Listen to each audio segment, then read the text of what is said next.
New York, Washington, D.C., Sokovia. Okay, that's enough. Captain, people are afraid.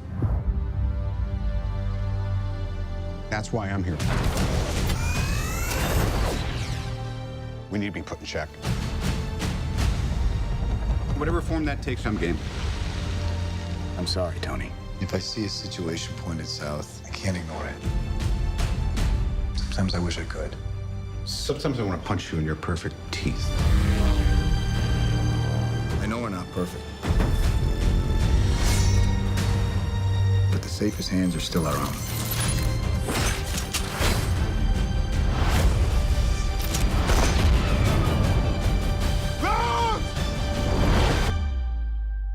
I was wrong about you. The whole world was wrong about you. They're coming for you. I'm not the one that needs to watch their back. This doesn't have to end in a fight, Tony. You just started a war.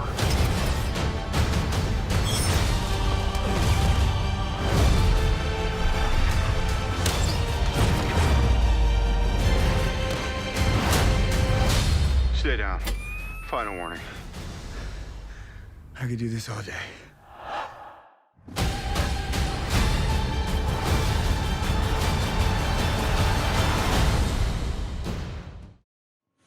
샬롬, 이호성 간사입니다. 모두 갑자기 영화 예고편이 나와서 놀랐었죠?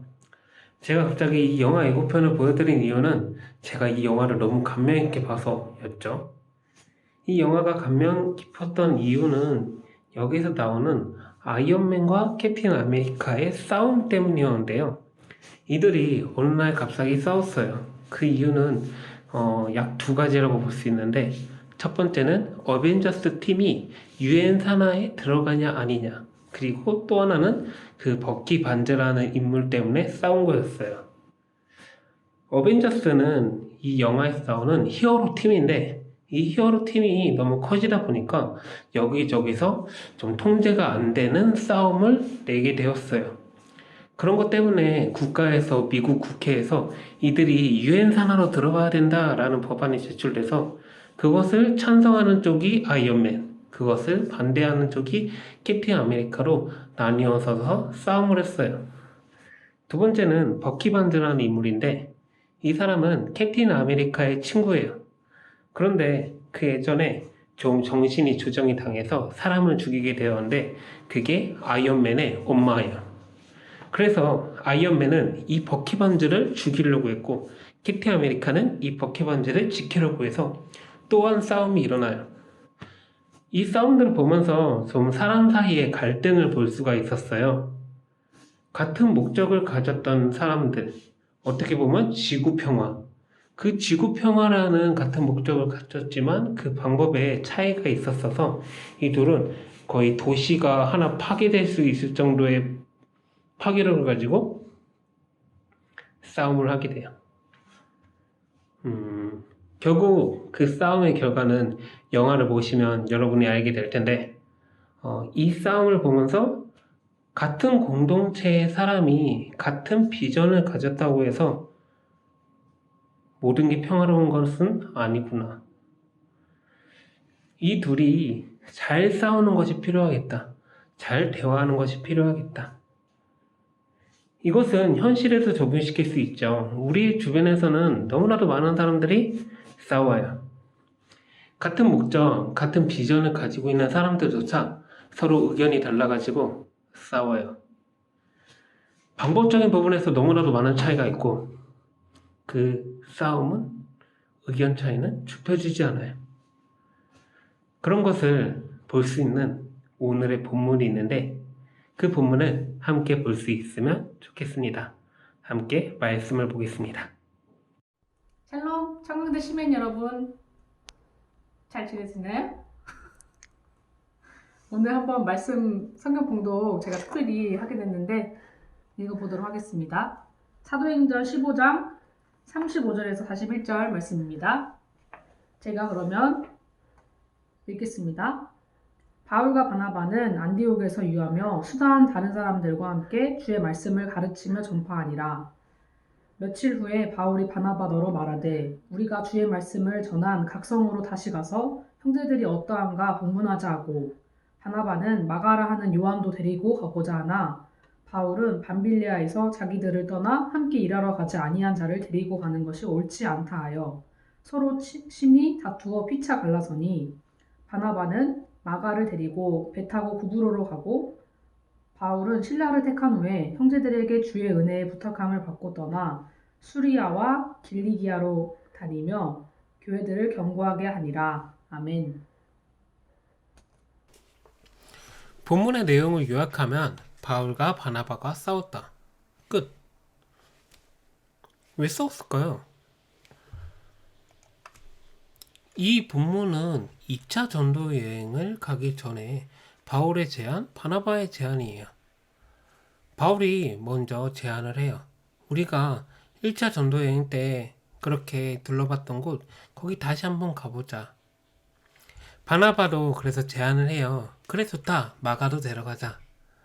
그런데 바울은 마가가 별로였던 것 같아요. 사도행전 13장 13절의 상황이 오늘 본문의 상황을 보여주고 있는데 38절을 먼저 보았으면 좋겠습니다. 현대인의 성경으로 제가 읽겠습니다. 바울은 밤빌리아에서 자기들을 버리고 함께 전도하러 가지 않은 그를 데리고 가는 것이 옳지 않다고 생각하였다. 바울이 안 좋다고 생각을 했대요. 그렇다면 왜 그렇게 생각했는지 사도행전 13장 13절을 또 같이 보면 좋겠습니다. 바울과 및 동행하는 사람들이 바보에서 배 타고 밤빌리아에 있는 버가에 이르니 요한은 그들에게서 떠나 예루살렘으로 돌아가고. 자세하게 나와 있지는 않지만 마가 요한이 중도에 돌아갔대요. 즉 1차 전도 여행을 계속해서 함께 하다가 그냥 중도에 포기하고 집으로 돌아간 거예요. 왜 그랬는지 나와 있지는 않지만 힘들었겠죠. 지금 말이 1차 전도 여행이라고 하긴 하는데 이게 여행은 아니었죠. 매우 극심히 필요한 선교 프로젝트였어요. 그러니까 중도 포기자도 나오는 것도 이상하진 않은 것 같아요. 어쨌든 중도에 포기했어요. 이것을 바나바는 이해를 했던 거고 바울은 안 좋다고 생각을 했던 것 같아요. 바나바의 별명이 위로의 바나바라고 하듯이 지극히 관계 중심적인 사람이었어요. 그래서 마가 요한을 한 번 더 갈 수 있게 도와주고 싶었던 것 같아요. 이해해 주었던 거죠. 반면 바울은 원칙 중심적인 사람이었어요. 합리적 사고방식을 가지고 있었죠.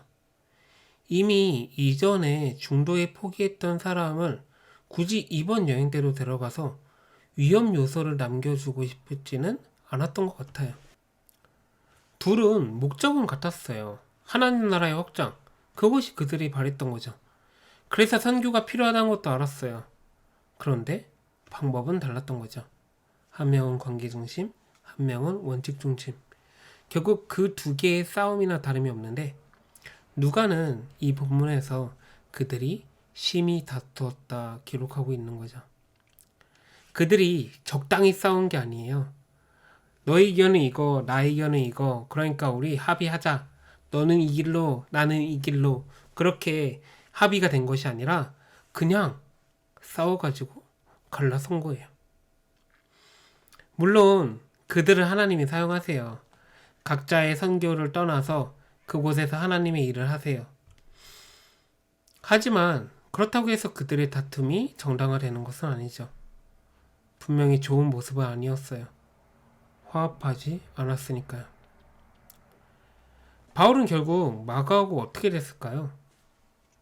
그것을 디모데후서 4장 11절에서 볼 수 있는데 제가 한번 본문을 읽어드리겠습니다. 자, 4장 11절입니다. 누가만 나와 함께 있느니라. 너가 올 때에 마가를 데리고 오라. 그가 나의 일에 유익하니라. 다행히 사도 바울은 마가 요한하고 화해를 한 것 같아요. 물론 지금 싸움이 일어났을 때가 바울이 45세, 이 디모데 후서가 쓰인 게 62세. 그 사이에 많은 성장이 일었기 때문에 가능한 것이겠죠. 물론 싸운 시기가 정확히 나와 있지는 않지만 결국 어쨌든 바울이 성장한 뒤에는 누군가를 용납할 수 있고 용서할 수 있었던 것 같아요. 옥중서신에서 이런 바울의 생각들을 많이 볼 수 있어요. 한번 저희가 골로새서 3장 13절을 함께 보면 좋겠습니다. 제가 한번 읽어볼게요. 누가 누구에게 불만이 있거든 서로 용납하여 피차 용서하되 주께서 너희를 용서하신 것 같이 너희도 그리하고. 여기서 두 개의 단어가 나와요. 하나는 용납, 그리고 용서예요. 용납과 용서의 차이가 뭘까요? 함께 네이버 사전을 보면 좋겠는데 제가 읽어드릴게요. 먼저 용서를 보겠습니다. 용서는 지은 죄나 잘못한 일에 대하여 꾸짖거나 벌하지 아니하고 덮어줌이라고 되어 있고, 용납은 너그러운 마음으로 남의 말이나 행동을 받아들임이라고 나와 있어요. 즉 용서는 누군가가 잘못했을 때, 나에게 잘못했을 때 그 사람을 처벌하지 않고 그대로 놔두는 것을 말하고, 용납은 그가 잘못한 거와는 상관없이 나와는 다른 그 사람을 그대로 받아들이는 것이라고 말할 수 있을 것 같아요. 많은 사람들이 용서는 하되 용납하지 않는 경우가 너무나도 많은 것 같아요. 누군가가 나한테 직접적으로 잘못했을 때는 그것을 용서해주는 것을 할 수 있대? 굳이 너무나도 나와 그 다른 사람을 받아들이는 것을 우리들이 못해요. 공동체에는 약자들이 참 많이 살고 있어요. 그리고 그 약자가 나인 것을 우리는 많이 깨닫게 돼요. 이런 나를 그리스도께서 피값을 내시면서 용납해 주셨거든요. 예수님이 우리를 용납해 주셨어요. 그리고 교회, 기독교 공동체는 그렇게 예수님이 용납하여 준 사람들로 모여 있는 거예요. 우리는 그래서 용납하지 않으면 안 돼요. 전혀 나와 다른 사람, 너무 많은 가치관이 틀리고 어떤 사역을 할 때 그런 가치관 때문에 힘들다고 하더라도 그 사람을 용납할 수 있어야 해요. 그리고 우리는 이렇게 용납하지 않을 때 어떠한 마음이 되는지 정말로 잘 알고 있어요. 결국 내가 그 사람을 생각하느라 너무 많은 스트레스를 받고 힘들고 열받아서 아예 접촉 자체를 피하게 되고 대화를 피하게 되는, 그래서 하나님과의 교제를 제대로 이루지 못하는 것을 우리들은 너무나도 많이 보고 있어요.